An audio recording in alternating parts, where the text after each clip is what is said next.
Anglican Education Unit's diocesan quiz competition is said to be part of strategies put in place to aid the learning skills as well as performance of students.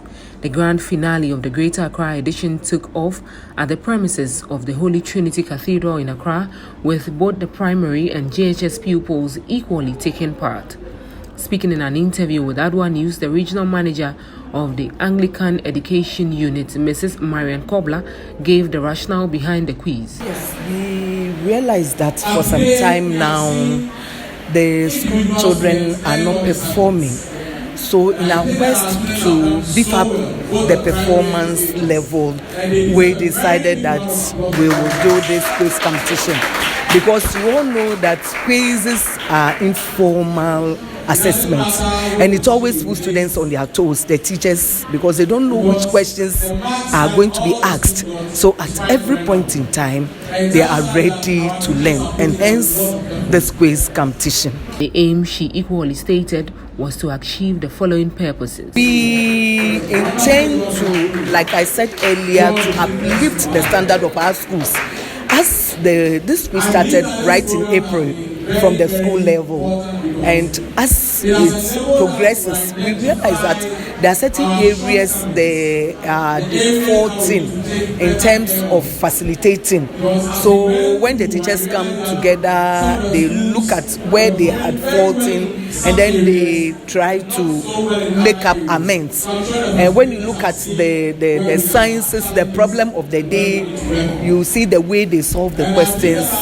The quiz master will take them through step by step so that the students will know what is expected of them. After what we are doing, we intend that at the end, when they are writing their final certificate examination, they should be able to come out successfully. Mrs. Cobblah gave her remarks on the students' performance, saying, yes, I would say, looking at where we started from, they have improved, but there's still more room for improvement, and I believe that this will be a basis for the facilitators, for the CEOs, for the learners themselves. As they be motivated, when they go back, they will study rather hard, so that next time round they will come out with a much better performance. However, she charged facilitators in the various Anglican schools to endeavor to harness potentials in their students to aid them excel. I want to encourage all facilitators that hard work really pays, and for every school they should note that there are potentials in the students that they can unearth, and if they give them the room and the area, these children will excel. We shouldn't look down, and when you look at their position and how they place, it is a surprise to know that you look at the environment that the children are coming, tells you that every child is a potential asset of the nation, and therefore we need to assist them to unearth that potentiality in them for them to come out. Additionally, she advised students to do the following. The students, I want to tell them that the sky should be their limit. They should continue to read. They should continue to read, and they should continue to read. And when they read and read wide, they open their horizon, and they will broaden themselves and wherever they find.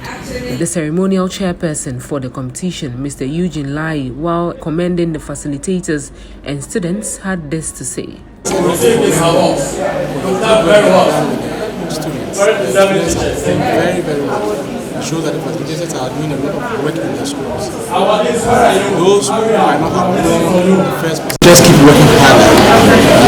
Before you have to rise up and keep running. For those who won the first position, I would say that they shouldn't rest on their hopes. They should rather keep persevering, keep pressing on to achieve the optimum. Finally, various positions earned by the schools who participated were all awarded accordingly. Well done, all things.